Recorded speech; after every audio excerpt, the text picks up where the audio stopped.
Sturus Holzgerät in der Tat, aber ich habe noch auf einem Stunde stecken. Pardon, Monsieur. Wir sind von Express unterwegs. Wir müssen zu einer König nach Bethlehem das Geschenk bringen. Da gibt es ein Hausgeld. Ja.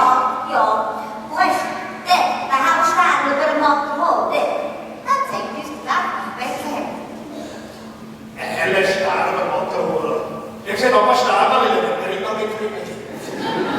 Ja, das ist wichtig bei den Sternen, das habe ich euch schon gehört. Aber das ist nur ein Franz Märchen. Solche Gierigen wie hier. Einem fremden Mann in einem fremden Land wollen das Geschenk bringen. Solche Gierigen wie hier. Das letzte Moment verdurstet der Bruder Wieschi. Wie der Heiligbürger, wie alles verloren. Was tust du so, Humoreur?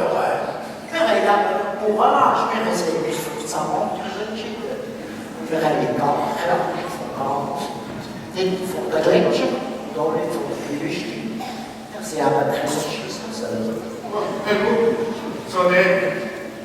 Aber eins will man mit ihm in eine Stellung kriegen. Seit 100 und aber 100 Jahren hast du diesen Berg allerhand Gestalten. Jäger mit Viehbäcker, Ritter auf Ross und sie suchen das Glück in der Fremde. Aber wir wollen es. Wir sind zufrieden mit dem, was wir haben. Mit dem saftigen Gemüt und